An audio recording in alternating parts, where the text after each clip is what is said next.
مولانا اجمل وارسی صاحب، مولانا اسلم رضا صاحب، مولانا سرفراز صاحب، جناب مشتاق احمد صاحب،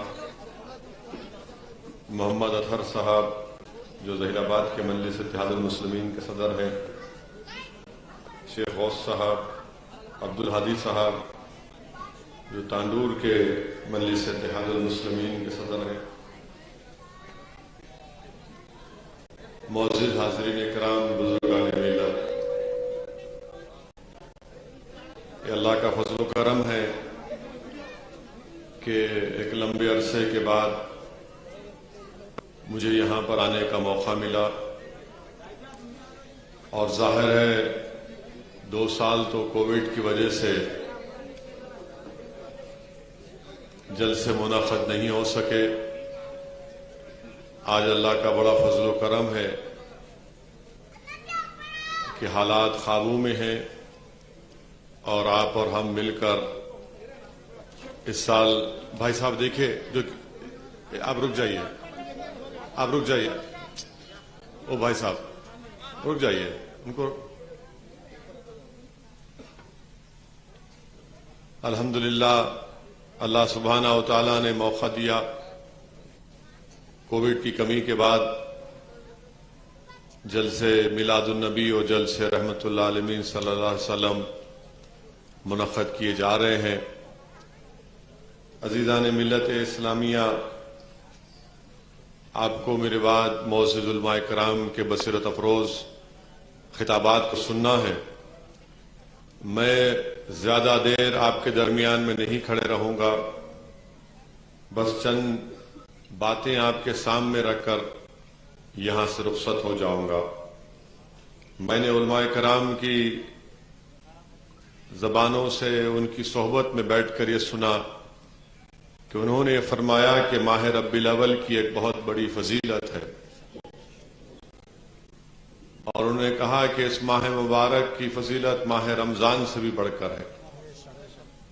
علماء کرام نے یہ فرمایا کہ ماہ رمضان میں اللہ سبحانہ و تعالیٰ نے قرآن کریم کو نازل کیا، تو اس ماہ مبارک میں صاحب قرآن تشریف لائے۔ اللہ قرآن کو رمضان میں نازل کیا تو ماہ ربیع الاول میں اللہ سبحانہ و تعالیٰ نے اپنے حبیب محمد مصطفیٰ صلی اللہ علیہ وسلم کو بھیجا، اور اگر محمد مصطفیٰ صلی اللہ علیہ وسلم نہ ہوتے تو قرآن، رمضان، زکوٰۃ یہ سب چیزیں ہم کو نہیں ملتی، اور اگر ملی ہیں تو صدقہ ہے نبی کریم صلی اللہ علیہ وسلم کا۔ حدیث قدسی ہے کہ اللہ سبحانہ و تعالیٰ فرماتا ہے کہ میرے محبوب اگر آپ نہ ہوتے تو میں اپنی ربوبیت کو بھی ظاہر نہیں کرتا۔ عزیزان ملت، حدیث شریف ہے، حضرت علی رضی اللہ تعالیٰ عنہ سے روایت ہے کہ اللہ کے رسول صلی اللہ علیہ وسلم نے یہ فرمایا کہ اپنی اولاد کو 3 چیزوں کی تربیت دو۔ ایک، اللہ کے رسول صلی اللہ علیہ وسلم سے محبت،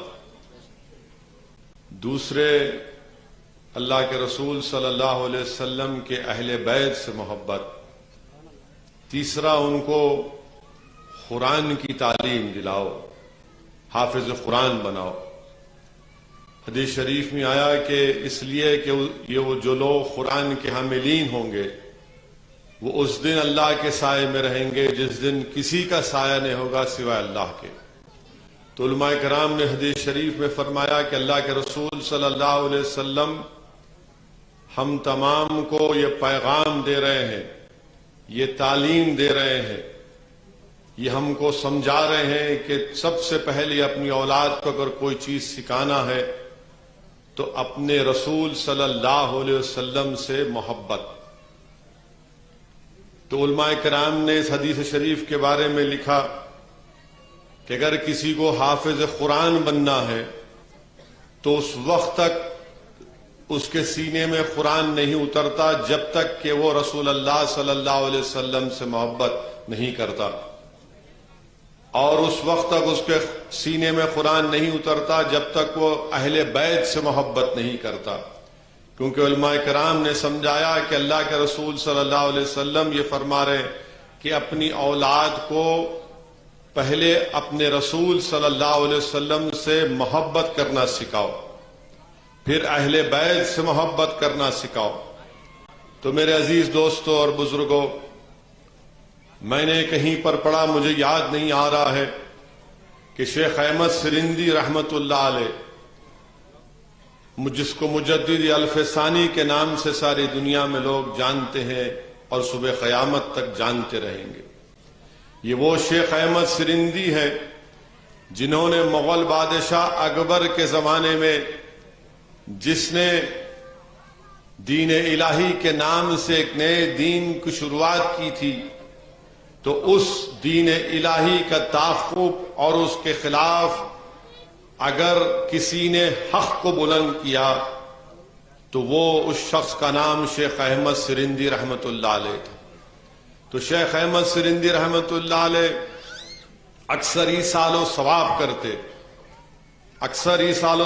کرتے، تو ایک دن اللہ کے رسول صلی اللہ علیہ وسلم کا خواب میں دیدار ہوا، اور محمد مصطفیٰ صلی اللہ علیہ وسلم نے شیخ مجدد الفسانی شیخ احمد سرندی رحمت اللہ علیہ سے کہا کہ شیخ احمد، تم سب کا ایصال ثواب کرتے ہو، مگر تم اپنے ایصال ثواب میں تمام صحابہ کا نام لیتے ہو، مگر تم حضرت عائشہ صدیقہ کا نام نہیں لیتے۔ کیا تم کو نہیں معلوم کہ میں اکثر رات کا کھانا عائشہ کے گھر میں کھاتا تھا؟ تو شیخ احمد سرندی رحمت اللہ علیہ نے اس کے بعد سے اپنے ہر ایصال ثواب میں وہ ہماری امت کی ماں کا نام لیتے تھے۔ میرے عزیز دوستوں اور بزرگوں، مجھے یہاں پر مفتی احمد یار خان نعیمی رحمت اللہ علیہ کا واقعہ یاد آ رہا ہے۔ آپ مدینہ شریف تشریف لے کر گئے، تفسیر نعیمی مفتی احمد یار خان رحمت اللہ علیہ کی ہے، کسی نے مجھے تحفہ دیا تھا، اور جس عالم دین نے مجھے تحفہ دیا تھا انہوں نے مجھے واقعہ سنایا کہ مفتی احمد یار خان نعیمی رحمت اللہ علیہ مدینہ شریف گئے، اور مدینہ شریف جانے کا مقصد یہ تھا کہ وہاں پر اللہ کے رسول صلی اللہ علیہ وسلم سے اجازت لے کر تفسیر لکھوں گا میں۔ تو مفتی احمد یار خان نعیمی رحمت اللہ علیہ مدینے میں ایک کتاب کی دکان سے گزرے، تو جو علماء کرام ہوتے ہیں ان کے لیے اگر کہیں پر کتاب کی دکان دکھ جاتی ہے تو ان کا حال ایک چھوٹے بچے کی طرح ہو جاتا ہے، یعنی ایک چھوٹے بچے کے سامنے اگر آپ اس کو کھلونے کی دکان سے لے کر چلے جاؤ تو پکار کر کہتا ہے کہ ابا امی میرے کو یہ کھلونا دلاؤ۔ تو علماء کرام کے لیے وہ کتاب کی دکان ایک کھلونے کی دکان ہوتی ہے۔ مفتی احمد یار خان نعیمی رحمت اللہ علیہ اس کتاب کی دکان میں گئے، بہت سی کتابیں خریدیں، اور اس کے بعد کتابیں خریدنے کے بعد پیسے ختم ہو گئے، تو ان کو وہ کتاب اس کتاب خانے کا اس دکان کے بچے نے ان کو قلم دکھایا۔ تو مفتی احمد یار خان نعیمی نے پوچھا اس قلم کی قیمت کیا ہے؟ تو کافی قیمت تھی۔ تو انہوں نے کہا کہ نہیں میں اس کو نہیں خرید سکتا، اتنے کتابیں خرید چکا ہوں، اب میرے پاس پیسے نہیں ہے کتاب خریدنے کے لیے۔ چلے گئے۔ دوسرے دن مسجد نبوی میں اسی دکان کا بچہ مفتی احمد یار خان نعیمی کو ملا اور کہا یہ کل آپ میری دکان میں آئے تھے، یہ قلم، تو آپ نے فرمایا کہ میں نے تم سے کل ہی کہہ دیا کہ میرے پاس اتنے پیسے نہیں ہے کہ میں اس قلم کو خرید سکوں۔ تو اس بچے نے کہا کہ نہیں، ایسا نہیں ہے، رات میں رسول اللہ صلی اللہ علیہ وسلم میرے خواب میں آئے اور آ کر مجھ سے کہا کہ میرا غلام احمد یار خان کو یہ قلم تم تحفتاً دے دینا۔ میرے عزیز دوستوں اور بزرگوں، اسی لیے اللہ کے رسول صلی اللہ علیہ وسلم نے حدیث شریف میں فرمایا کہ اپنی اولاد کو اللہ کے رسول صلی اللہ علیہ وسلم سے محبت کرنا سکھاؤ۔ پھر حدیث شریف میں آیا کہ رسول اللہ صلی اللہ علیہ وسلم نے فرمایا کہ اپنی اولاد کو اہل بیت سے محبت کرنا سکھاؤ. اور اہل بیت سے محبت ایک بڑا لمبا سبجیکٹ ہے. میں اپنے مختصر سے وقت میں صرف یہی کہوں گا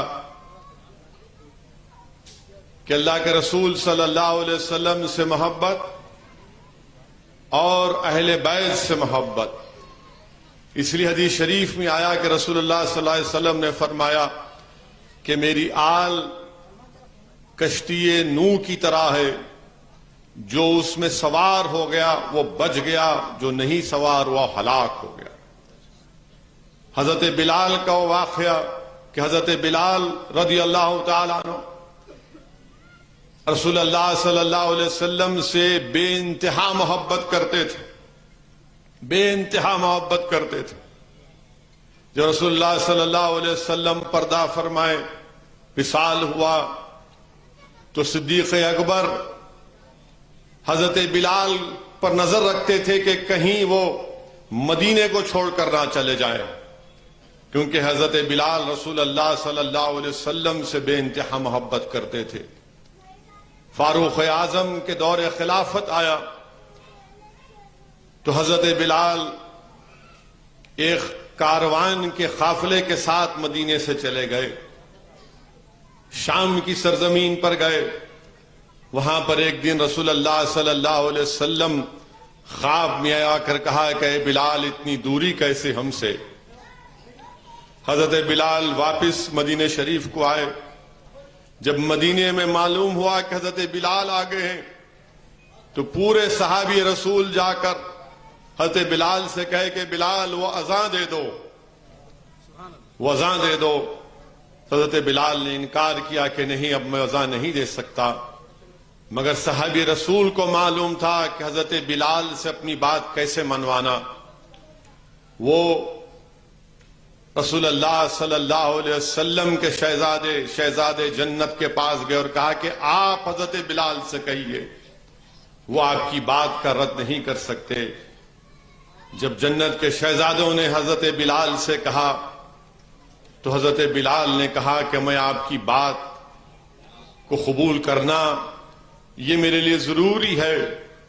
میں اذان اس لیے نہیں دینا چاہ رہا تھا کیونکہ جب میں رسول اللہ صلی اللہ علیہ وسلم کے پردہ فرمانے سے پہلے اذان دیتا تھا اور جب اذان میں اشہد ان محمد رسول اللہ کہتا تھا تو میں رسول اللہ صلی اللہ علیہ وسلم کو اپنے سامنے دیکھتا تھا.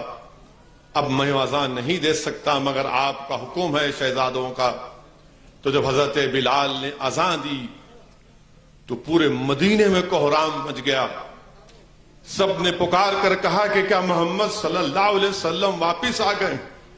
اور جب حضرت بلال اشہد ان محمد رسول اللہ پر پہنچے تو بے انتہا رونا شروع کر دیے، آنکھ سے آنسو نکلنا شروع ہو گئے. اور کسی ایک روایت میں آیا کہ آپ زمین پر گر گئے، کسی ایک روایت میں آیا کہ آپ نے اذان اپنی ختم کی. میرے عزیز دوستوں اور بزرگوں، اس کے بعد حضرت بلال پھر شام کو چلے گئے. میرے عزیز دوستوں اور بزرگوں، یہ اہل بیت سے محبت. پھر ایک اور واقعہ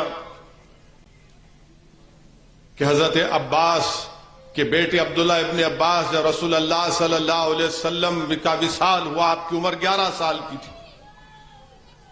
تو آپ دیکھتے ہیں کہ ایک مرتبہ آپ اونٹ پر جا رہے ہیں. ایک صحابی ہیں زید بن ثابت رضی اللہ تعالیٰ عنہ، وہ جب دیکھتے ہیں کہ عبداللہ ابن عباس رسول اللہ صلی اللہ علیہ وسلم کے چچا کے صحابزادے اونٹ پر جا رہے ہیں تو دوڑ کر اونٹ کی رسی کو سامنے پکڑ کر لے کے چلتے ہیں. حضرت عبداللہ ابن عباس پوچھتے ہیں کیا کر رہے ہو، کیا کر رہے؟ اپنے اونٹ سے اتر جاتے ہیں. تو وہ صحابی رسول فرماتے ہیں کہ ہم کو یہ تعلیم دی گئی کہ اس گھرانے سے اس طرح سے برتاؤ کیا جائے. تو عبداللہ ابن عباس کیا کرتے ہیں؟ وہ فوراً حضرت زید بن ثابت کا نے علماء کرام نے لکھا کہ ایسے صحابی تھے جن کے علم کے بارے میں رسول اللہ صلی اللہ علیہ وسلم نے فرمایا تھا. وہ فوراً ان کا ہاتھ چومتے ہیں.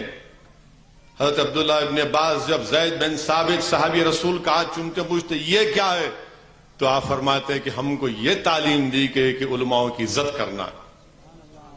میرے عزیز دوستوں اور بزرگوں، یاد رکھیے اللہ کے رسول صلی اللہ علیہ وسلم سے محبت، کوئی بیچ میں نہیں آ سکتا۔ علماء کرام بیٹھے ہوئے ہیں۔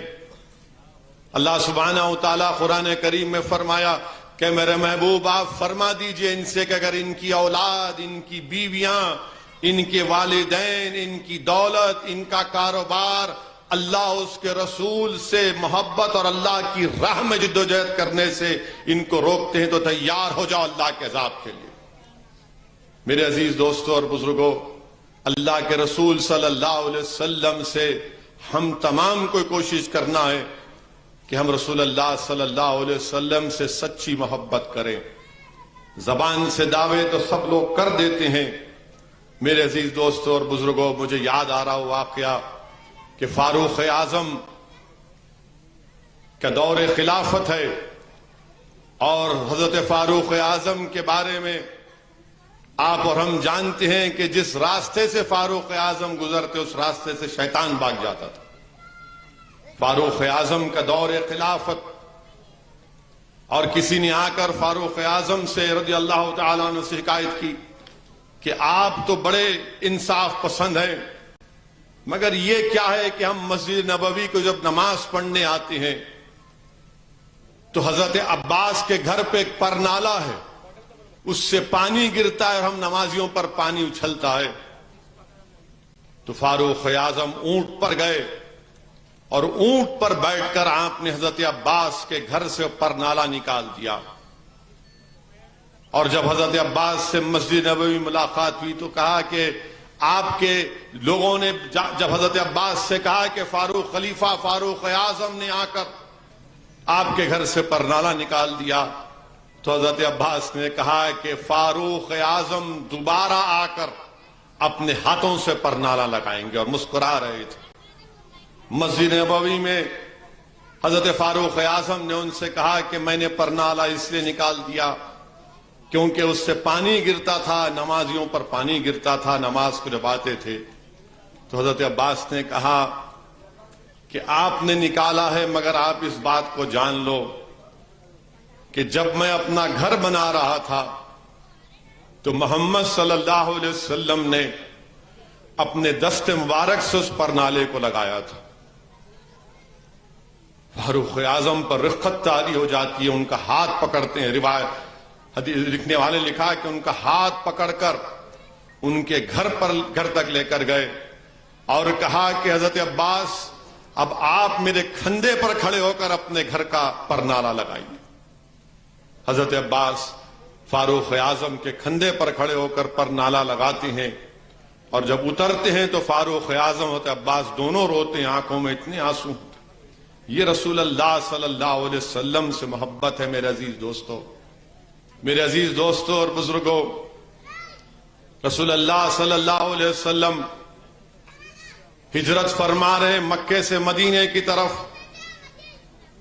اور ابو جہل نے اعلان کر دیا کہ جو کوئی بھی محمد صلی اللہ علیہ وسلم کو اور ابو بکر صدیق رضی اللہ تعالیٰ عنہ کو، صدیق اکبر کو روکے گا یا ان کو حراست میں لے گا تو اتنے انعام کا اعلان کیا۔ سراخہ بن مالک بھی نکل جاتے ہیں، رسول اللہ صلی اللہ علیہ وسلم کو اور صدیق اکبر کو دیکھتے ہیں اور روکنے کی کوشش کرتے ہیں، اور کیا جب قریب آتے ہیں رسول اللہ صلی اللہ علیہ وسلم کے تو حضرت اس وقت تک اسلام قبول نہیں کیے تھے، تو سراخہ کا اونٹ زمین اس کو کھینچنا شروع کر دیتی ہے۔ وہ ان کے دل میں خیال پیدا ہوتا ہے کہ یہ اللہ کے سچے رسول ہیں۔ رسول اللہ صلی اللہ علیہ وسلم سے کہتے ہیں کہ یا محمد صلی اللہ علیہ وسلم مجھے معاف کر دیجئے۔ اللہ کے رسول ان کو معاف کرتے ہیں۔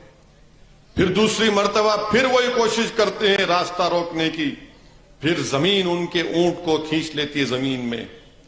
پھر توبہ کرتے ہیں، رحمت للعالمین صلی اللہ علیہ وسلم ان کو بھی اس وقت بھی معاف کرتے ہیں۔ تیسری مرتبہ پھر کوشش کرتے ہیں، پھر زمین ان کے اونٹ کو زمین میں کھینچ دیتی ہے، تو کہتے ہیں یا رسول اللہ صلی اللہ علیہ وسلم میں اس بات کو مانتا ہوں کہ آپ اللہ کے سچے نبی ہیں۔ تو رسول اللہ صلی اللہ علیہ وسلم فرماتے ہیں کہ سراخہ میں یہ دیکھ رہا ہوں کہ تمہارے ہاتھ میں کسرا کے سونے کے کنگن پہنائے جائیں گے۔ اب آپ اندازہ لگائیے کہ مکے سے مدینہ جا رہے ہیں اور رحمت العالمین صلی اللہ علیہ وسلم نے کہہ دیا، فرما دیا۔ تو خیر علماء نے لکھا کہ بعد میں وہ دین قبول کیے۔ سعد بن ابی وقاص کے ساتھ ایک جنگ ہو رہی تھی، اور جنگ کا اس وقت کا ماحول یہ تھا کہ جب کسی قلعے پر حملہ ہوتا تو قلعے کے لوگ قلعے کے اندر چلے جاتے، 1.5-2 مہینے کا کھانا ہوتا ان کے پاس، اور باہر لوگ رہتے انتظار کرتے کہ کب نکلیں گے۔ تو ایسے ہی ایک جنگ میں حضرت سراخار جو اس وقت دین قبول کر لیے تھے، کافی وقت گزر گیا تو اس زمانے میں منجقیں ہوتی تھیں جس کو ہم غلیل کہتے۔ شاید ان نوجوانوں کو غلیل نہیں معلوم کیونکہ آج کل ان کو سیل فون سے فرصت نہیں ہے۔ منجقیں ہوتی، غلیل میں انہیں کہا کہ مجھے اس میں ڈال کر کھینچ کر اس سے پتھر پھینکا جاتا تھا، تو انہیں کہا کہ مجھے اس میں ڈال کر اس دشمن کے قلعے میں پھینک دو، میں دروازہ کھول دوں گا۔ بولے کیا بات کر رہے آپ دشمن کے قلعے میں جائیں گے، آپ کا کام تمام کر دیں گے۔ حضرت سراخا کہتے ہیں کہ نہیں کرو۔ ان کو ویسا ہی پھینکا جاتا اس غلیل کے منجقوں کے ذریعے، وہ قلعے کا دروازہ کھول دیتے، جنگ ہوتی اور سعد بن ابی وقاص اور مسلمانوں کو کامیابی مل جاتی۔ تو اس کے بعد لوگ پوچھتے ہیں کہ بتاؤ راز کیا ہے؟ تو انہوں نے کہا کہ دیکھو یہ نسبت کا اثر ہے۔ انہوں نے کہا کہ نسبت کا اثر ہے۔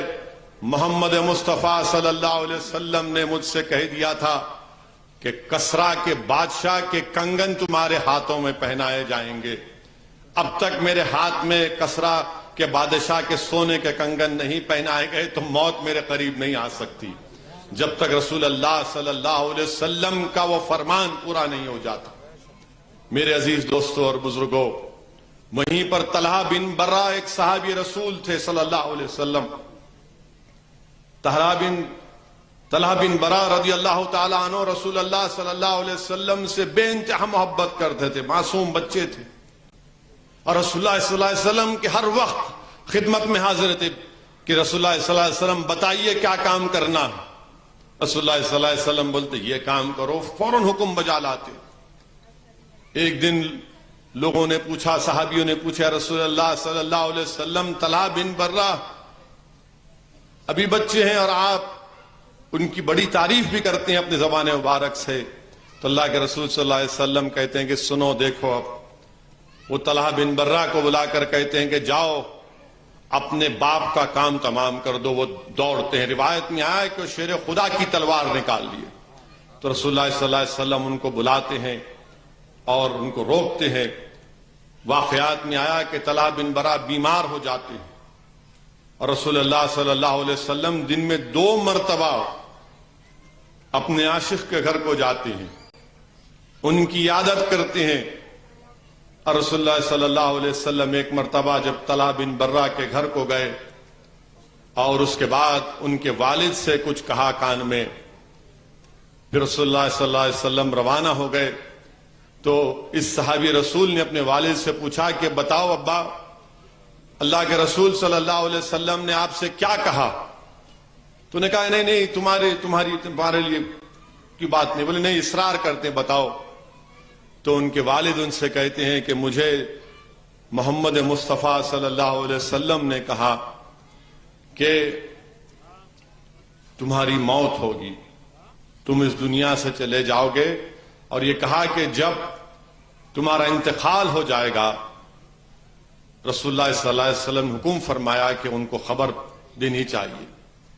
وہ اپنے والد سے وصیت کرتے ہیں کہ ابا ایسا نہیں کرنا، آپ یہ دین اسلام ہے جس میں مرنے والے کے مرنے کے بعد فوراً اس کی آخری رسومات کو ادا کر دیا جاتا ہے۔ والد کہتے ہیں کہ تمہیں کیا ہوا ہے؟ رسول اللہ صلی اللہ علیہ وسلم کا حکم ہے۔ تو کہتے ہیں ابا یاد رکھیے رات کا وقت ہوگا، جس راستے سے رسول اللہ صلی اللہ علیہ وسلم کو آنا ہے وہ یہودیوں کے گھر ہے، میں نہیں چاہتا کہ میری موت کی وجہ سے رسول اللہ صلی اللہ علیہ وسلم کو تکلیف پہنچے۔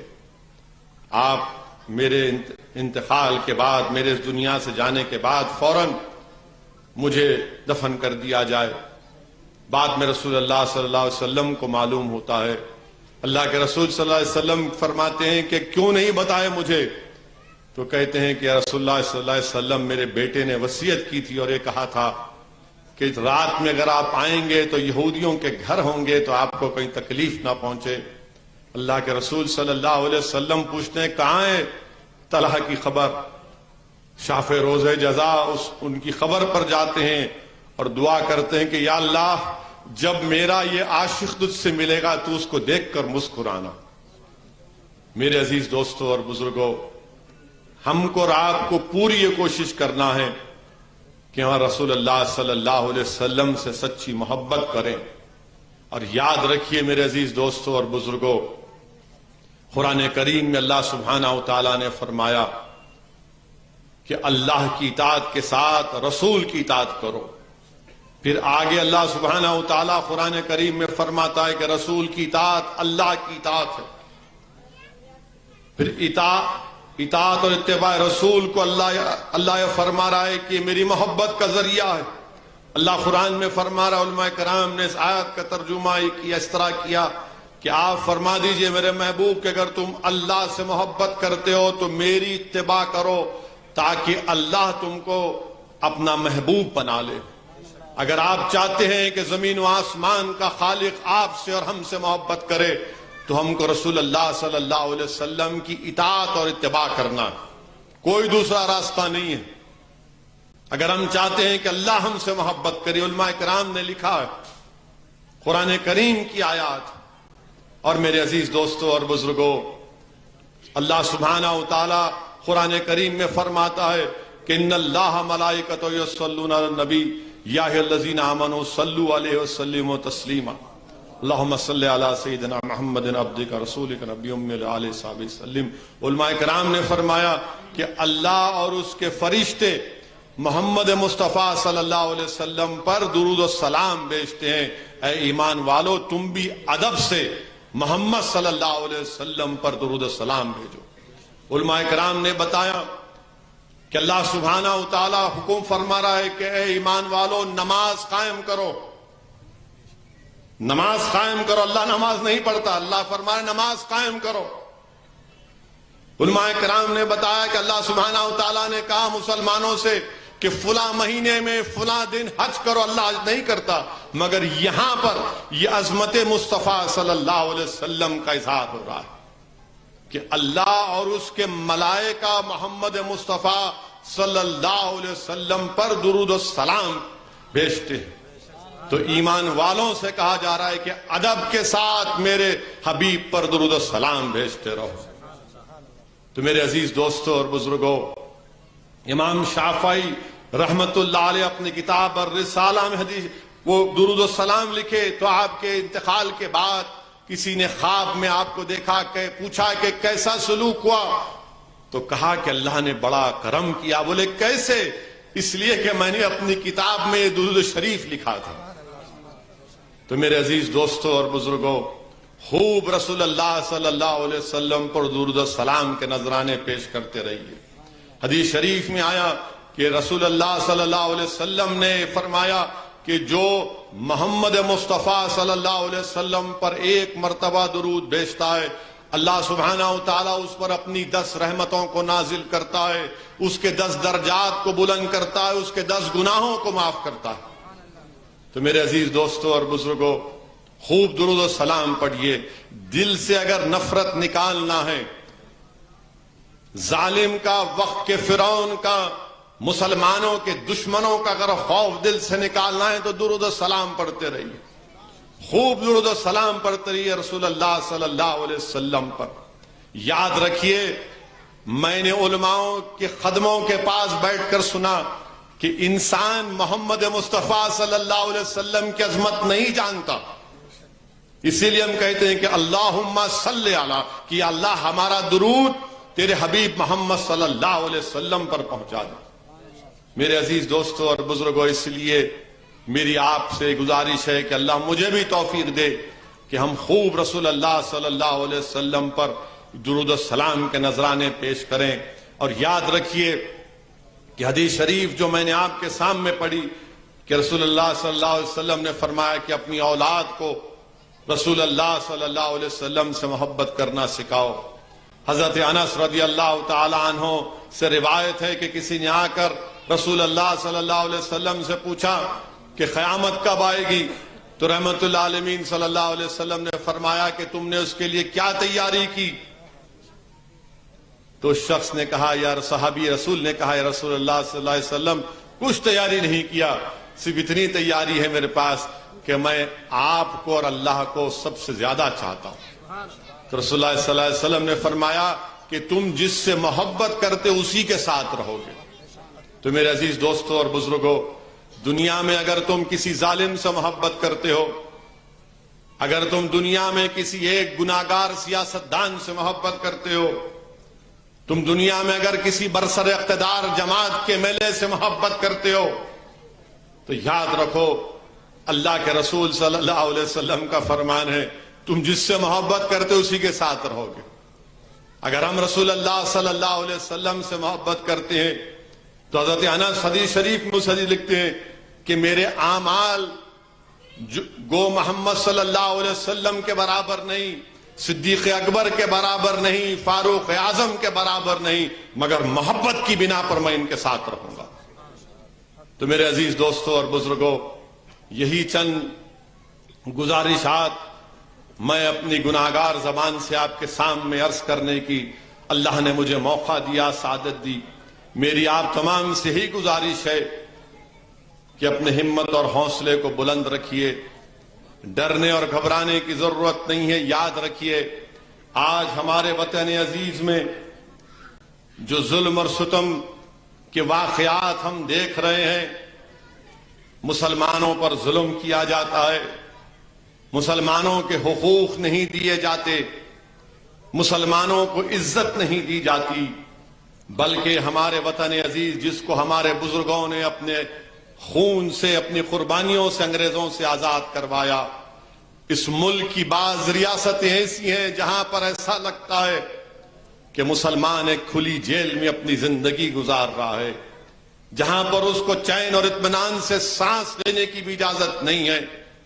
آپ بتائیے میرے عزیز دوستوں اور بزرگوں کہ ہمارے وطن عزیز میں جس کو انگریزوں کی 200 سالہ غلامی سے اگر کسی نے آزاد کیا تو اس میں شہید ٹیپو سلطان کا بھی خون، اس میں علامہ فضل خیر آبادی کا بھی خون. اور آج ہمارے وطن عزیز میں گجرات کی ایک سرزمین پر 5 مسلمانوں کو پتھر پھینکنے کے شک کی بنیاد پر روڈ پر لا کر ویڈیو نکال کر مجمع کو جمع کر کے مسلمانوں کو مارا اور پیٹا جاتا ہے. ہم ان مارنے والوں سے کہنا چاہ رہے ہیں کہ تم نے اپنا ظلم تو دکھا دیا، مگر تم اسلام کی تاریخ کو نہیں جانتے، تم اسلام کی تاریخ کو نہیں جانتے. حضرت بلال کے واقعات کو تم نہیں جانتے کہ جب حضرت بلال نے اسلام کو قبول کر لیا، رسول اللہ صلی اللہ علیہ وسلم کو اپنا آقا مان لیا اور اشہد ان لا الہ الا اللہ و اشہد ان محمد رسول اللہ کا اعلان کر دیا، تو مکے کی سرزمین پر حضرت بلال کو گرم گرم ریت پر لٹا کر بڑے بڑے پتھر ان کے سینے پر رکھ دیے جاتے اور لوگ کہتے کہ بلال کہاں ہے تمہارے محمد صلی اللہ علیہ وسلم، کہاں ہے تمہارے آقا، کہاں ہے تمہارا اللہ؟ تو حضرت بلال یہ کہتے ہیں کہ اللہ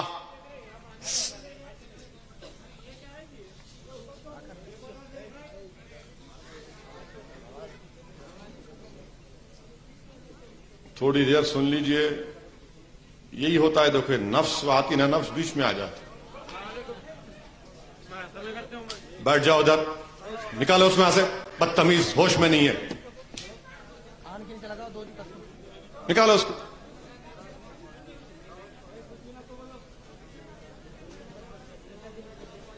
میرے عزیز دوستوں اور بزرگوں، آپ سے ہی عرض کر رہا تھا میں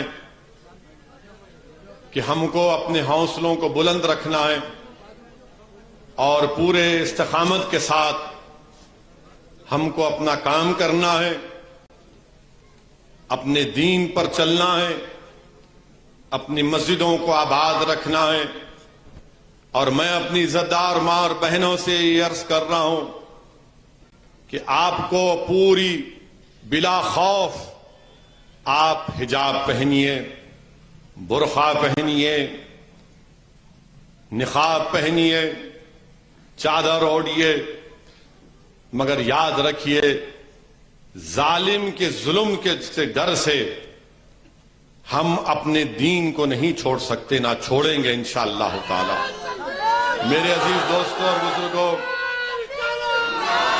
میری عزتدار ماں اور بہنوں، شہزادی جنت کا واقعہ یاد رکھیے کہ جب شہزادی جنت اس دنیا سے رخصت ہو رہی تھی تو آپ نے یہ وصیت کی تھی کہ چہرہ تو دور کی بات، کوئی مرد بھی میرا جنازہ نہ دیکھے۔ یہ شہزادی جنت کا حکم تھا، چہرہ تو دور کی بات۔ آپ نے کہا کہ رات میں میرا جنازہ نکالنا، کوئی مرد بھی میرا جنازہ نہ دیکھے۔ اور علماء کرام کی زبانوں سے میں نے سنا، ان کے پیروں کے پاس بیٹھ کر سنا کہ جب قیامت حشر کا میدان ہوگا تو اعلان کرنے والا اعلان کرے گا کہ اپنی نظروں کو نیچے کرو، شہزادی جنت آ رہی ہے۔ تو میری عزتدار ماں اور بہنوں، آج اس دور میں اگر کوئی ہم کو ڈرائے گا کہ نہیں تم داڑھی نہیں رکھ سکتے، ٹوپی نہیں پہن سکتے، کوئی داڑھی کو کاٹے گا، کوئی تھپڑ مارے گا، کوئی چاقو مارے گا، کوئی چادر کھینچے گا، تو یہ سب ہماری تاریخ میں ہو چکا ہے۔ اگر ہم اپنی تاریخ کو پڑھیں گے تو جنہوں نے جس ظلم کیا یا تو اسلام میں آ گئے یا اللہ نے ان کو فنا کر دیا۔ تو ہم کو ڈرنے اور گھبرانے کی ضرورت نہیں ہے۔ یاد رکھیے حق ہی غالب ہوگا اور باطل ختم ہوگا۔ یہ رسول اللہ صلی اللہ علیہ وسلم کے امتی ہیں، اللہ اس دین کو غالب کرے گا، اس شریعت کو برقرار رکھے گا صبح قیامت تک انشاءاللہ تعالی۔ ہماری ذمہ داری ہے کہ ہم اللہ کی رسی کو مضبوطی سے تھام کے رکھیں۔ لوگ آج نوجوان ڈر جاتے ہیں کہ نہیں، گجرات میں مسلمانوں کو روڈ پر لا کر لٹوں سے مارا گیا۔ ہماری بہنیں یہ سوال کرتی ہیں کہ بلقیس بانو کی عصمت ریزی کی گئی، حاملہ تھیں، 11 لوگوں نے بلقیس بانو کی عصمت ریزی کی، اس کے سامنے اس کی 3 سال کی بیٹی کو اس کے سر کو ایک پتھر پر مار کر اس کو شہید کر دیا۔ بلقیس بانو کی ماں کو اور 4 خواتین کی عزت لوٹ کر ان کا قتل کر دیا گیا، اور بلقیس بانو سے انصاف نہیں ہوا۔ یاد رکھو، یہ دنیا کے اقتدار پر بیٹھنے والے بی جے پی کے لوگ اگر انصاف نہیں کریں گے، کوئی بات نہیں، اللہ انصاف کرے گا۔ جو حکومت انصاف نہیں کرے گی تو تم تیار ہو جاؤ، اللہ انصاف کرے گا۔ اور اللہ رب العالمین ہے، اللہ رب المسلمین نہیں ہے۔ اگر کوئی ہندو پر بھی ظلم ہوگا تو اللہ انصاف کرے گا، اگر کوئی مسلمان پر بھی ظلم ہوگا تو اللہ انصاف کرے گا، اگر کوئی عیسائی دلت پر بھی ظلم ہوگا تو اللہ انصاف کرے گا۔ حکومت اللہ کے سامنے کوئی چیز نہیں رکھتی۔ اللہ کن فیکون فرما دے تو حکومت ختم ہو جائے گی، اور ہوگی انشاءاللہ تعالی۔ ظلم زیادہ دیر تک نہیں چلے گا، زیادہ دن ظلم نہیں چلتا، یاد رکھو۔ امام حسین کربلا کی سرزمین پر شہید ہوئے، اہل بیت اپنے خون سے کربلا کی زمین کو لال کیا، مگر صبح قیامت تک امام حسین اور اہل بیت کی قربانیوں کو، ان کی شہادت کو دنیا یاد رکھے گی۔ یزید کو کوئی یاد نہیں رکھتی، نہ یزید کو کبھی زندہ رہے گا، یہ مردار ہے۔ تو وقت کے یزید ہیں، وقت کے فرعون ہیں، وقت کے نمرود ہیں، مگر ایک بات اس اپنے دلوں میں بٹھا لو کہ اللہ ہمارے لیے کافی ہے، اللہ ہمارے لیے کافی ہے، حسبنا اللہ و نعم الوکیل۔ اللہ انصاف کرے گا۔ کوئی ظالم اگر ظلم کر رہا ہے اپنے طاقت کی بنیاد پر، چاہے وہ سیاسی طاقت ہو، دولت ہو، یا اس کے پاس اسلحہ ہو، یاد رکھ تیری طاقت میرے رب کے سامنے کوئی چیز نہیں رکھتی۔ جس نے زمین و آسمان کو بنایا، جس نے پہاڑوں کو بنایا، جس نے پانی کو پیدا کیا، جس نے درختوں کو لگایا، جس نے درخت سے پھل اور پھول دیے، تیری طاقت میرے رب کے سامنے کوئی معنی نہیں رکھتی۔ آج اقتدار تیرے پاس ہے، کل نہیں رہے گا۔ بھارت میں بادشاہوں کے محلات جو ویران پڑے، وہ یہ پکار پکار کر کہتے تھے، یہ کھنڈر پکار پکار کر کہتے تھے کہ کسی زمانے میں یہ بادشاہ کا محل تھا۔ آج ان بادشاہوں کے محل کے پاس، محل اس کے اطراف کوئی بد جانور بھی نہیں جاتا۔ تو آج اگر کوئی اقتدار کے نشے میں چور ہو کر ظلم کر رہا ہے، کرو تم ظلم، مگر تیار ہو جاؤ اللہ کی گرفت سے۔ اور بھارت کے وزیر اعظم، یاد رکھو، جب آپ کی تاریخ لکھی جائے گی تو مورخ ضرور لکھے گا کہ جب آپ چیف منسٹر تھے گجرات کے تو ہزاروں کی تعداد میں آپ کے چیف منسٹری کے دور میں گجرات میں آپ کی سرکار ناکام ثابت ہوئی، لوگوں کا قتل عام ہوا۔ جب آپ وزیر اعظم تھے تو گائے کے نام پر معصوموں کو مارا گیا۔ جب آپ وزیر اعظم تھے تو آپ کی حکومت نے ایک بچی جس کی عصمت ریزی کی گئی تھی، اس کی 3 سال کی بیٹی کو اس کے سامنے قتل کر دیا گیا۔ آپ کی حکومت نے اس بچی سے عصمت ریزی کرنے والوں کو چھوڑا۔ مورخ ضرور لکھے گا یہ، مورخ ضرور لکھے گا یہ۔ تیار ہو جاؤ۔ اگر آج تم اقتدار میں کرسیوں پر بیٹھے ہو تو کل نہیں ہوگا تمہارے پاس۔ نمرود کو بھی بڑا زعم تھا کہ میں اقتدار میں رہوں گا، آج کہاں ہے نمرود؟ فرعون کو بھی بڑا زعم تھا، یزید کو بھی تھا، ہلاکوں کو بھی تھا۔ میرے عزیز دوستوں اور بزرگوں، میرے بولنے کا بتلانے کا مقصد ایک ہی ہے کہ بھارت کے مسلمانوں کو اپنے حوصلے بلند رکھنا ہے۔ ہم کو ڈر اور خوف کو اپنے قریب آنے نہیں دینا ہے۔ یہ وطن ہمارا ہے اور رہے گا۔ اب ہم یہاں سے کوئی دوسرے ملک کو چھوڑ کے جانے والے نہیں ہیں۔ وہ احمق تھے، پاگل تھے جو دوسرے ملک کو بنا اور وہاں پر گئے، وہ بزدل تھے۔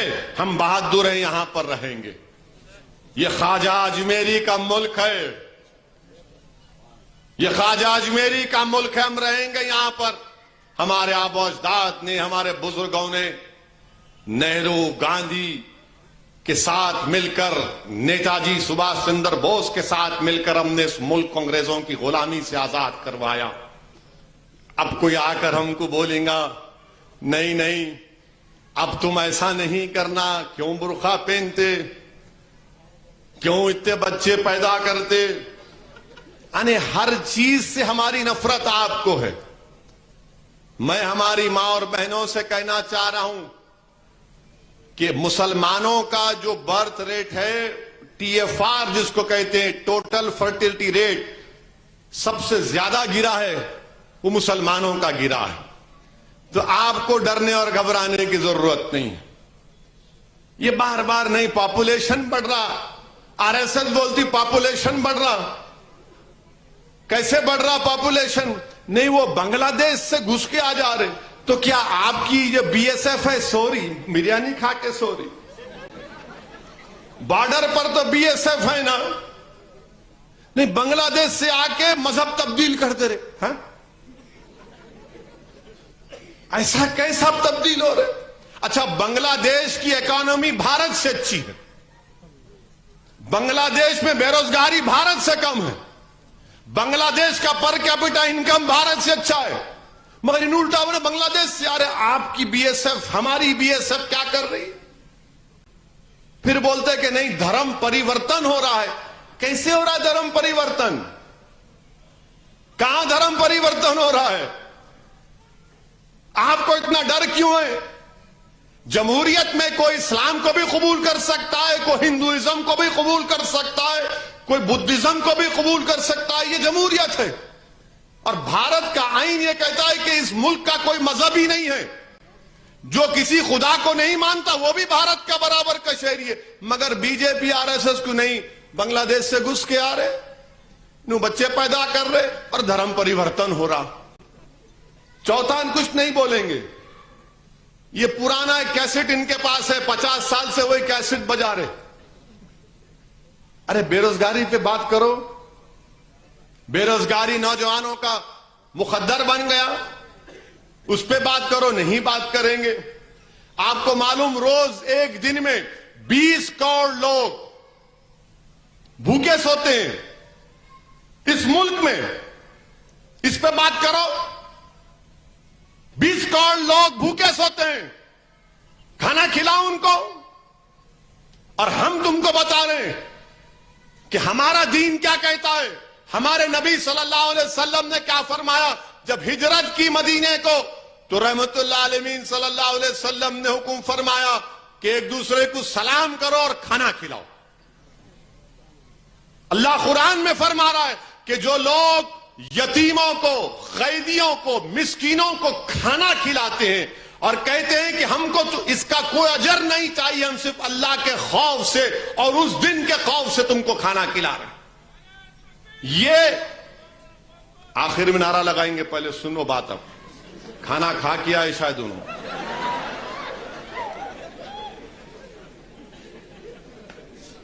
تو یہ بھوکے 20 کروڑ لوگ بھوکے سو رہے، مگر آپ کو کیا میں بنگلہ دیش سے آ رہے، دھرم پریورتن ہو رہا، بچے بہت پیدا کر رہے، پاپولیشن بڑھ رہا۔ کہاں بڑھ رہا پاپولیشن؟ بھائی گورنمنٹ کا ڈیٹا ہے نا، پردھان منتری شری موڈی کا ڈیٹا ہے، میرا نہیں ہے۔ وہ کہہ رہے ہیں سپریم کورٹ میں جواب داخل کیے کہ ہم کو 2 بچوں کا قانون نہیں بنانا ہے۔ اس ملک میں سب سے بڑی پریشانی جو آنے والی ہے، یاد رکھو میری بات کو آپ، اگر آج کے بچے زندہ رہیں گے تو 2035 اور 40 میں اس ملک میں قریب 35 کروڑ لوگ یا 40 کروڑ لوگ 60 سال کے اوپر کے رہیں گے۔ کون کھلائے گا ان کو؟ کیا من کی بات سے پیٹ بھر جاتا؟ کیا متروں بولنے سے پیٹ بھر جاتا؟ یہ نہیں، گورنمنٹ کا ڈیٹا ہے، میرا نہیں ہے۔ تو ملک میں سب سے بڑا چیلنج جو ہے روزگار کا، مہنگائی کا، لوگ بھوکے سوتے ہیں 20 کروڑ کے قریب لوگ۔ ہمارے بچے 5 سال کی عمر میں سب سے زیادہ بچے مرتے ہیں بھارت میں، اس کے بارے میں بات کرو۔ نہیں خالی ہندو مسلم، دوسرا کچھ بھی نہیں ہے، اس پہ روٹی سیکو۔ اب یہ تلنگانہ میں نظام مسلمان، ارے دوسرا کوئی نہیں ہے کیا تم کو کام؟ بات کرے کہ نظام، دوسرا مسلمان، ارے نظام سے میرے کو کیا کرنا ہے رے؟ ان حکومت تھی ان کی، انہوں چلے گئے۔ ہاں میں مسلمان ہوں، بھارت کا مسلمان ہوں۔ ہمارا تعلق کس سے ہے؟ ترے باز خان سے ہے، مولوی علاؤدین سے۔ وہ مکہ مسجد کے امام تھے، مکہ مسجد سے جلوس نکالا اور حیدرآباد کے سلطان بازار کے پاس انگریزوں کی ریزیڈنسی کے پاس کھڑے ہو کر انگریزوں سے مقابلہ کیا، گولی چلی۔ سب سے پہلے کالا پانی کون گئے؟ حیدرآباد کا حیدرآبادی گیا تھا۔ سنو R S S B J P والو، تمہارے کوئی پیارے نہیں گئے تھے، حیدرآباد سے سب سے پہلا شخص جو گیا کالا پانی میں، اس کا نام تھا مولوی علاؤدین، وہیں پر شہید ہوئے۔ اور تمہارے پیارے ساورکر تو لو لیٹر لکھے 6 انگریزوں کو، معاف کر دو، معاف کر دو، معاف کر دو۔ اور آپ آ کے ہم کو بتا رہے وفاداری، ہم سے پوچھ رہے۔ ہماری وفاداریوں کی نشانی دیکھنا ہے، قبرستان میں جا کر دیکھو۔ ہم اپنی ماں کی کوکھ سے پیدا ہوتے تو زندہ رہتے ہیں اس ملک میں، حق کی لڑائی لڑتے ہیں، اللہ کی وحدانیت کا اقرار کرتے ہیں، اپنے نبی محمد مصطفیٰ صلی اللہ علیہ وسلم کے غلامی کا توغ ڈال کر ہم اپنے حق کے لیے لڑتے ہیں۔ اور جب اللہ کی طرف سے بلاوا آتا اسی زمین میں چلے جاتے، مگر آپ نہیں، بات کرے کہ بس اب یہ بی جے پی تلنگانہ میں کیا نظام ہے. ارے نظام سے ہم کو کیا کرنا ہے رے؟ ہر چیز میں. اب یہ تیلگو میڈیا والے بھی اسد الدین اویسی بھاشن یہ بولے. ارے یہ بولے تو موڈی کیا بولے پوچھو نا. موڈی کے بارے میں کچھ نہیں بولنا. یہ میڈیا والے بولتے آپ سب بولو مگر ان کے بارے میں نہیں بولنا. کیوں نہیں بولنا بھائی؟ کیوں نہیں بولنا؟ برابر بولیں گے. اگر ہم نہیں بولیں گے تو پھر کون بولے گا؟ بولنا ہے ہمارے کو. ہم بول رہے ہیں. ہمارے وزیر اعظم ہے 130 کروڑ کی جنتا کے عوام کے وزیر اعظم ہیں جس میں 20 کروڑ مسلمان ہیں. نہیں ہمارے وزیر اعظم بول دو آپ. ہے نا؟ میں تو بول رہا ہوں ہے آپ. میں بی جے پی والوں سے پوچھ رہا ہوں بول دو بھائی نظام سے تمہاری کو اتنی محبت. ہم تو بول رہے 130 کروڑ مگر ہر جگہ پر کچھ نہیں ہے. کہیں بھی الیکشن ہو رہا یہ پاتا پستی میں ایسا ہوا, وقارآباد میں انہوں ایسا بول دیے. سب ڈھونڈتے رہتے ہیں انہوں. جتنا پاکستان کا نام انہوں لیتے ہم تو زندگی میں بھی نہیں لیتے. معلوم ہی نہیں ہمارے کو. مگر نہیں پاکستان. اب یہ کل کرکٹ میچ کیوں کھیل رہے تم؟ نہیں کھیلنا تھا. نہیں ہم پاکستان نہیں جائیں گے مگر پاکستان سے آسٹریلیا میں کھیلیں گے. ابا یہ کیا محبت ہے؟ مت کھیلو پاکستان سے. کیا ہوتا نہیں کھیلے تو؟ ایک ہوگا 1000-2000 کروڑ کا نقصان ہوگا ٹی وی کا. مت کھیلو آپ. بھارت سے بڑھ کے ہے 2000 کروڑ ہوگا چھوڑ دو. من نہیں پاکستان کو نہیں جائیں گے مگر آسٹریلیا میں کھیلیں گے. ہاں ہو کیا محبت ہے بھائی. اب کل دیکھو آپ. اب وہ میچ کون جیتا کہ نہیں معلوم. شیئر بنتے. ارے کرکٹ میچ ہے بھائی. ہم کو کیا کرنے کا ہے اس سے؟ ہم بھی چاہ رہے کہ کل بھارت جیتے. ہم بھی چاہ رہے کہ کل شمی اور ہمارا بچہ محمد سراج کھول دے پاکستان کو پورا. ہم بھی خواہش ہے مگر نہیں ان کو نہیں. جیتے تو زندہ باد, ہارے تو ڈھونڈتے کیسا ہارے. ارے کیا ہے رے تم لوگوں کو؟ کرکٹ میچ ہے یہ. حجاب ہمارے لیے آپ کے لیے تکلیف, داڑھی ہماری تکلیف, گوشت حلال گوشت تکلیف, کرکٹ میچ میں تکلیف, یعنی ہر چیز سے. مگر یاد رکھو ہمارا وجود نہیں مٹنے والا ہے انشاءاللہ تعالی. ہمارا وجود نہیں مٹنے والا ہے. دنیا میں جب تک اشہدو اللہ الہ الا اللہ محمد رسول اللہ بولنے والا رہے گا دنیا آباد رہے گی. جس دن کوئی نہیں رہے گا بولنے والا دنیا ختم ہو جائے گی. میرے عزیز دوستوں اور بزرگوں, ہمارے کارپوریٹر صاحب ابھی ہم کو یہ دیے. ہم وقارآباد کے ایم ایل اے صاحب سے بولنا چاہ رہے ہیں. میں ان کا ایک ویڈیو دیکھا, زبان پھسل گئی شاید. ایسی ہوتا, حجت نہیں کرنا ہمارے سے. مل کے رہو بولے سن رہے نہیں, زبان پھسل گئی نا. تو کیا ہے, آپ یہ بات یاد رکھو, مجلس ابھی فیصلہ نہیں کری کتنے سیٹ کھڑا کریں گے اسمبلی الیکشن میں. ادھر کے بھی رہن دو, ہم تو آپ کے ساتھ ہے. مگر تملا بھی نہیں بھولنا ہمارے کو. بلدیہ کا الیکشن آئے کہ ان کے پیچھے, ان کے پیچھے, ان کے پیچھے. پھر ملے کیا ہوا میاں؟ نہیں دل سے آپ کے صاحب. ارے یہ کون سا دل ہے تیرا جو ووٹ میں تبدیل نہیں ہو رہا؟ دل سے آپ کہہ رہے تیرا دل میں تھوڑا ووٹ بھی تو پیدا کرو. اب دیکھ لیے نا کیا ہوا. تو خیر یہ اسکیم ہے بینک کے متعلق, 2015 سے اب تک اس کو لاگو نہیں کیا گیا ہے. اور یہ بات تو ظلم ہے کہ وارڈ نمبر 4 میں ہمارا کارپوریٹر ہے, فنڈ کہیں کیوں نہیں دے رہے بھائی آپ؟ ایم ایل اے صاحب آپ کو الیکشن لڑنا ہے نہیں ہے 23 دسمبر میں؟ آپ کو لڑنا ہے تو فنڈ دو، خالی میٹھی میٹھی باتیں مت کرو. میں تھک چکا ہوں میٹھی میٹھی باتوں سے. آتے کہ ارے اسد صاحب آپ، ارے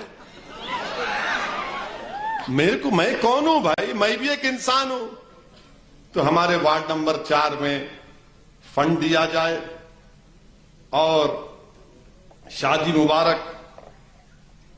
ہاں آ گئے.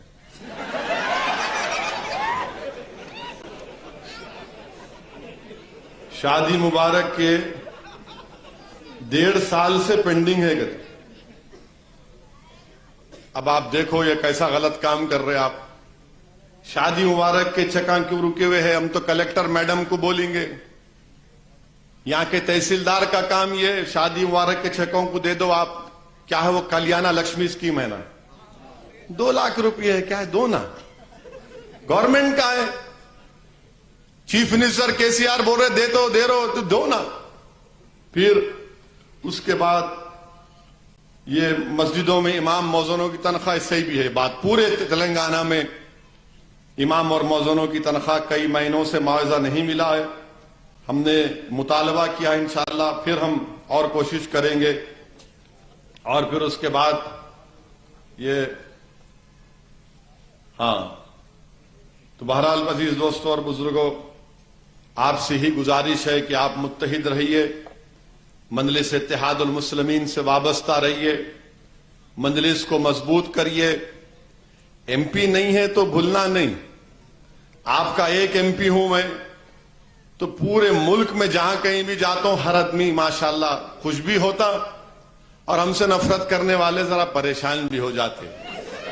تو یہ حیدرآباد کی MP سیٹ آپ کی ووٹ سے کامیابی ملی اللہ کے فضل و کرم کے بعد. آپ نے سالار ملت کو اس وقت میں کامیاب کیا تھا اور سالار کو آپ نے 6 مرتبہ کامیاب کیا. پھر ایک مرتبہ مجھے بھی آپ کی خدمت کرنے کا موقع ملا بحیثیت رکن پارلیمان.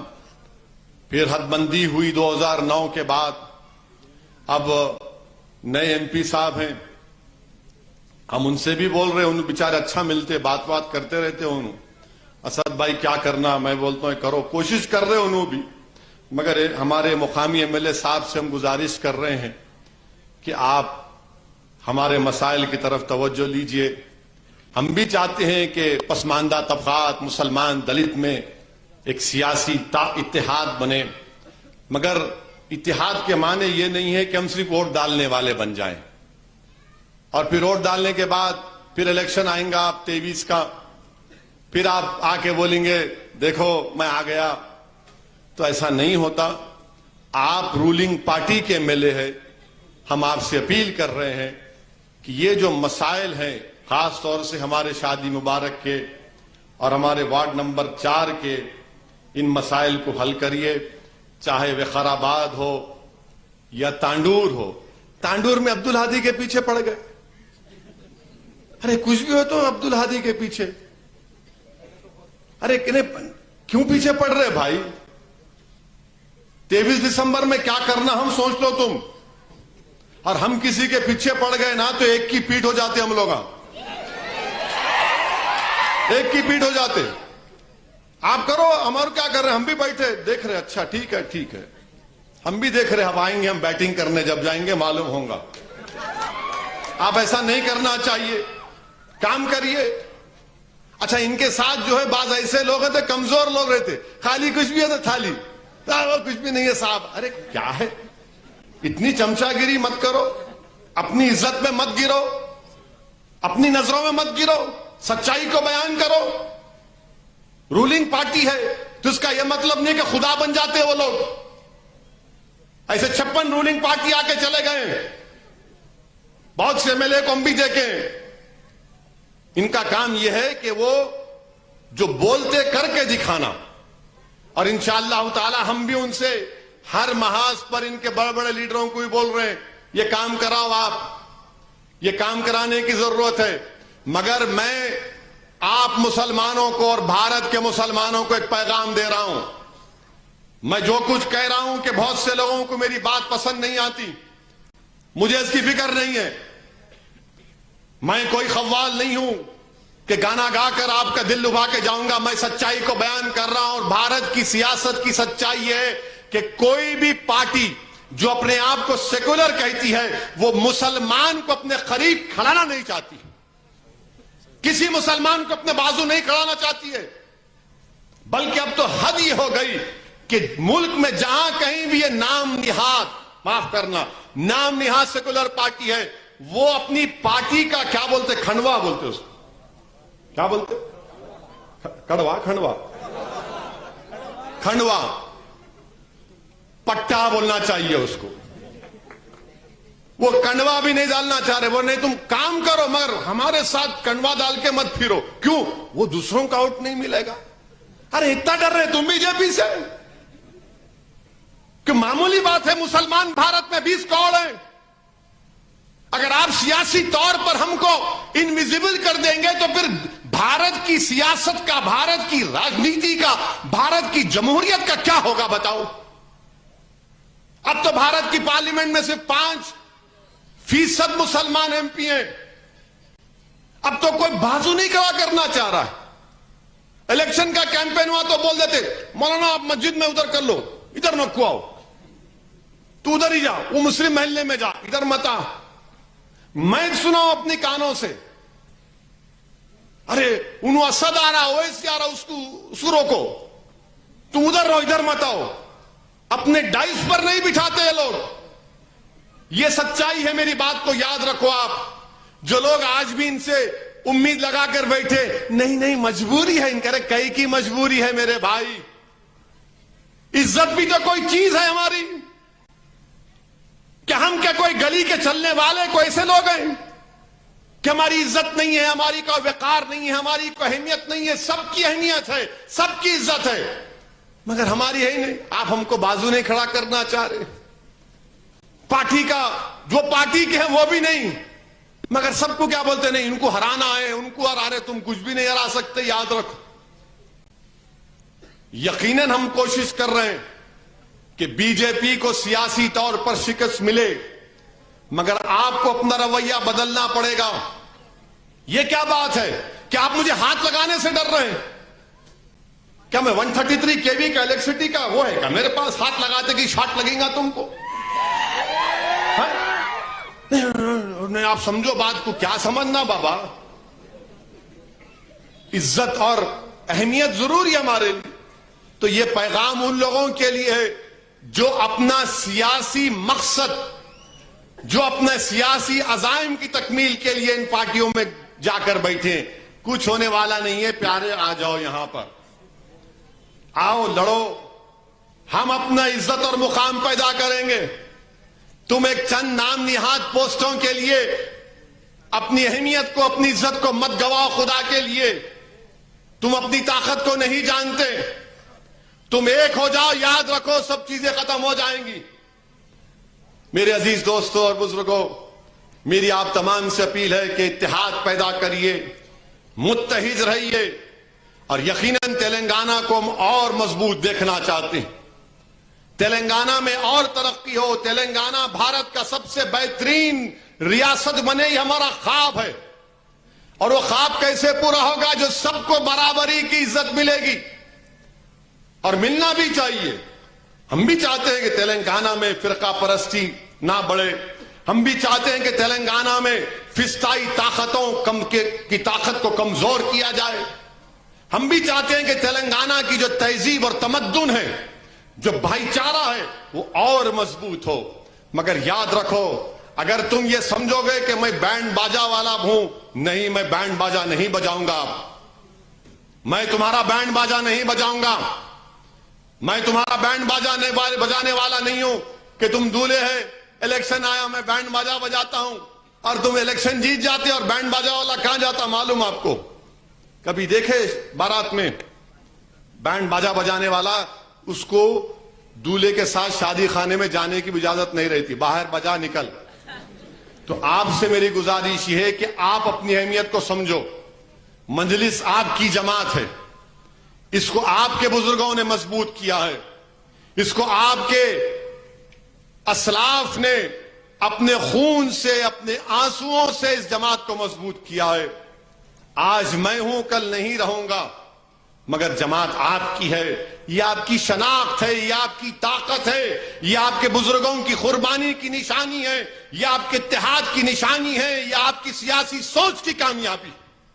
اسی لیے میرے عزیز دوستوں اور بزرگوں, مجلس کو مضبوط کریے اور انشاءاللہ تعالی میں بھی کوشش کرتا رہوں گا کہ حیدرآباد کا جو پرانا پارلیمانی حلقہ ہے میں اس میں آتا رہوں. میں بھی مانتا ہوں کہ مجھ سے بھی غلطی ہوئی ہے, مجھے بھی زیادہ یہاں آنا چاہیے تھا. آپ کی شکایت صحیح ہے. کسی نے مجھ سے فون کر کے کہا اسد صاحب آپ پورے ملک میں جا رہے, ہمارے پاس ہی نہیں آ رہے. تو آپ بالکل مطمئن رہیے, میری سیاسی زندگی کا آغاز آپ ہی کے بیچ میں سے ہوا ہے. میں کہیں پر نہیں جانے والا ہوں. ہاں اگر میں کہیں پر جاؤں گا تو یہیں پر آؤں گا. اگر میں کہیں جا رہا ہوں تو آپ کی دعاؤں کی وجہ سے جا رہا ہوں.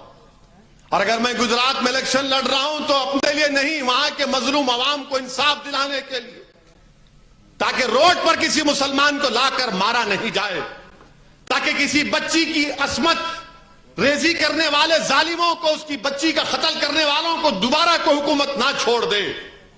یہ ہماری کوشش ہے. اس میں آپ کی دعاؤں کی اور تعاون کی ضرورت ہے. وآخر الدعوان الحمدللہ.